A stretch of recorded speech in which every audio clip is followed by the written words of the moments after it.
I'm originally from Fort Wayne, Indiana, and I've always knew that I had this gift of not only writing poetry, but speaking it and being able to express myself. I'm really expressive.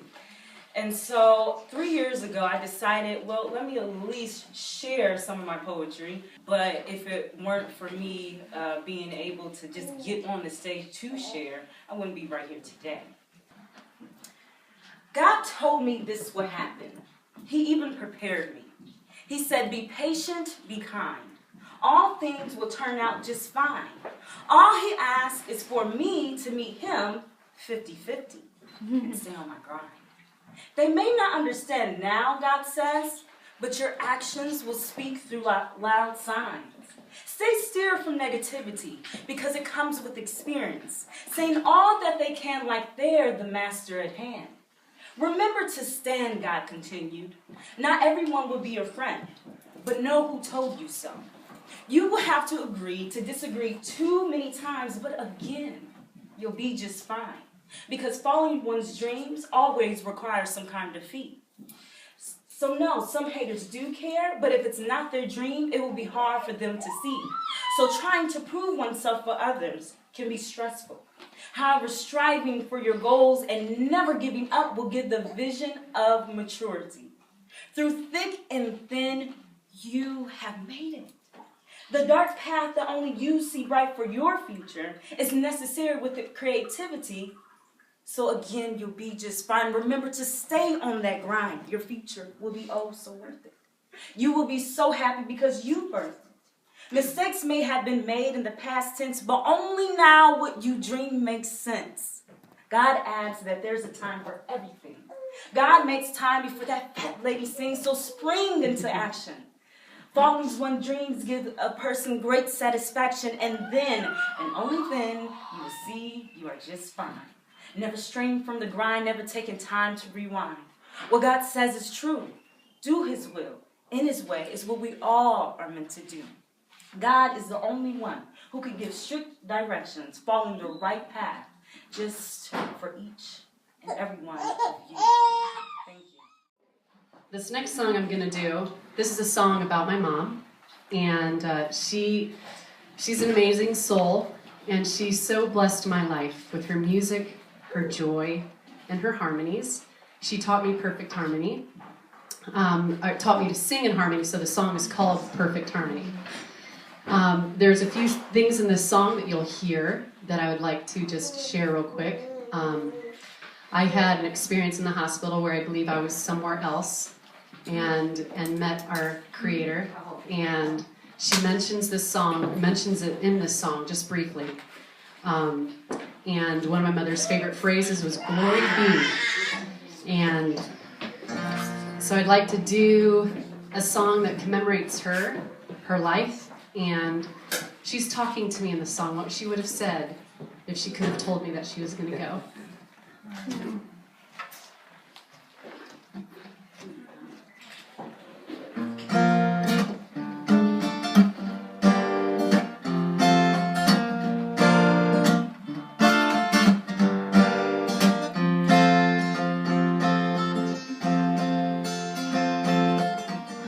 Said, my child, there's something I must tell you. Please don't cry when you hear what I will say. I must go, and I won't know the time or the day.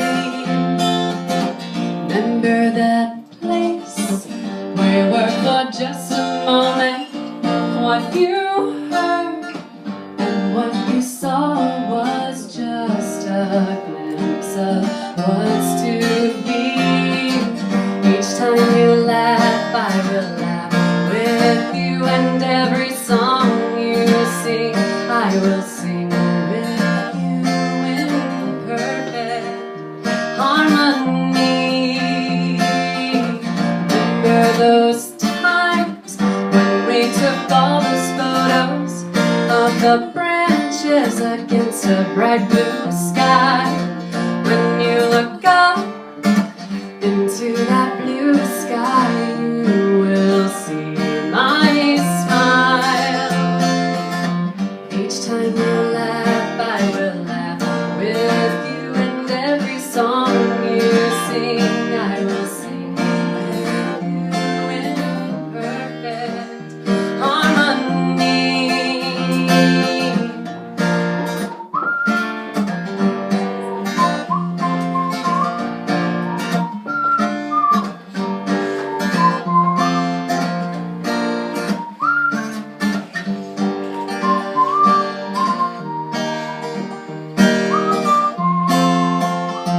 Oh, every care, every joy, and every teardrop I will share.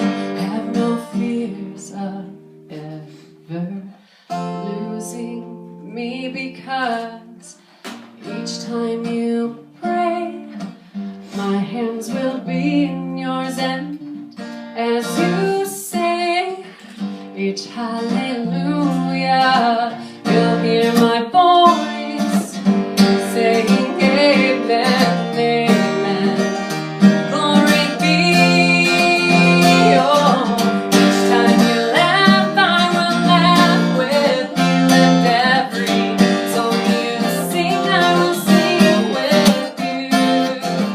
Each time you laugh, I will laugh with you, and every song you sing, I will sing with you. Oh, each time you laugh, I will laugh with you, and every song you sing, I will sing with you. Each time you laugh, I will laugh with you, and every song you sing, I will sing with you in perfect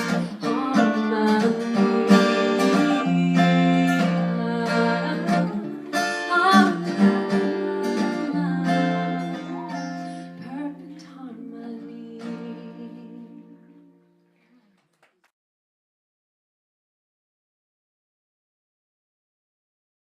Then I just had the thought in my head until you told me to stand up. I say if I had an issue or a problem in my life, I think about, okay, I try to say, okay, why is this happening?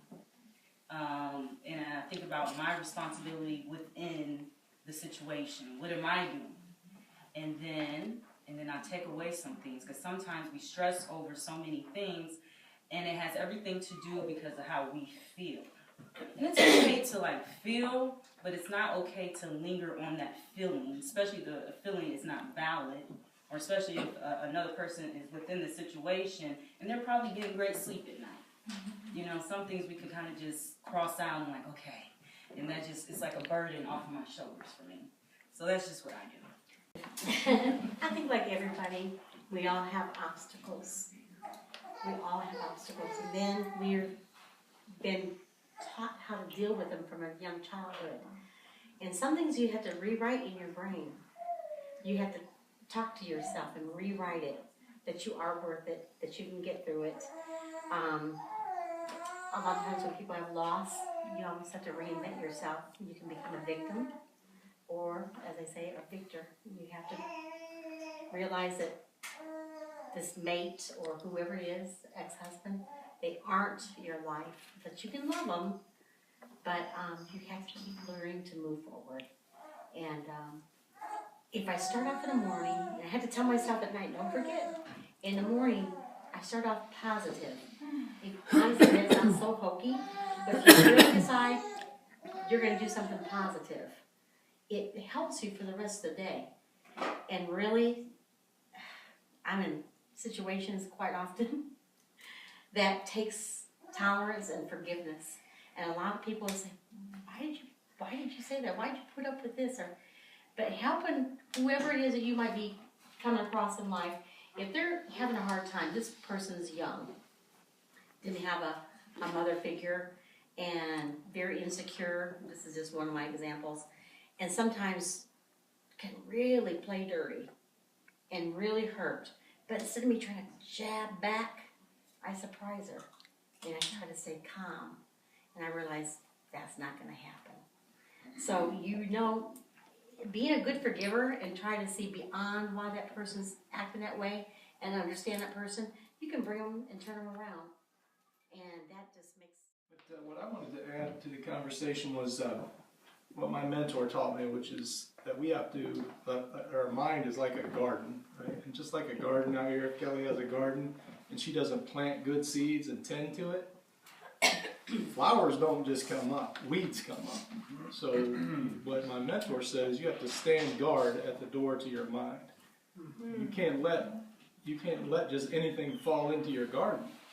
You have to pay very close attention. So what I would encourage people, part of what my life started changing is when I turned off the news. When I turned off the advertising in particular. The news is bad enough. Can you imagine a worse way to start your day than turning on and hearing who got murdered, who got raped, whose house burned down, what terrorist attacks there were? I mean, you're just planting awful stuff in your subconscious to start the day. So if you haven't tried that, I would encourage you to really limit the voluntary intake of negativity, especially in the beginning of the day.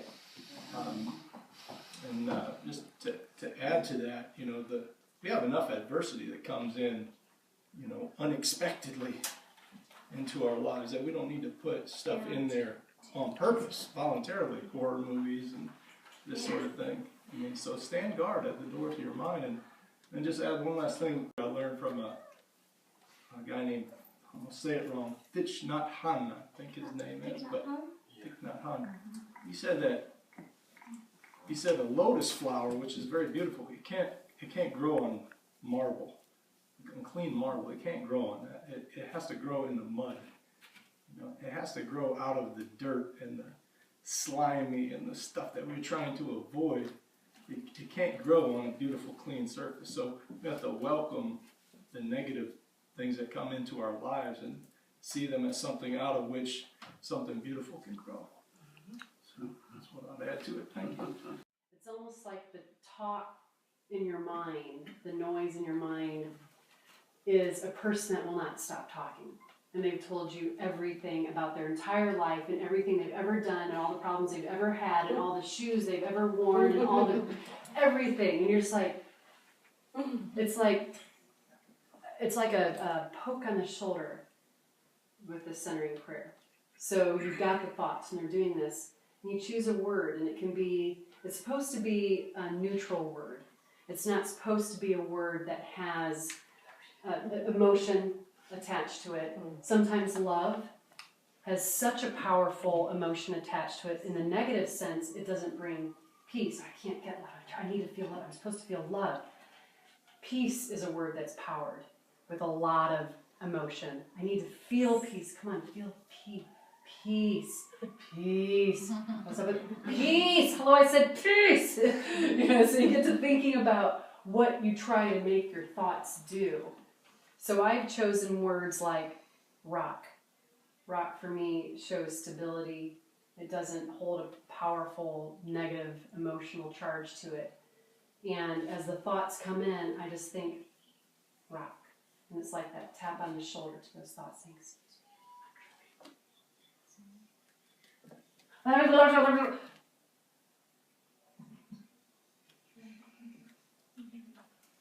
And they start again pretty soon. It's like the thoughts are people backing away going, all right, red seat, walk on through. And the peace just kind of enters in.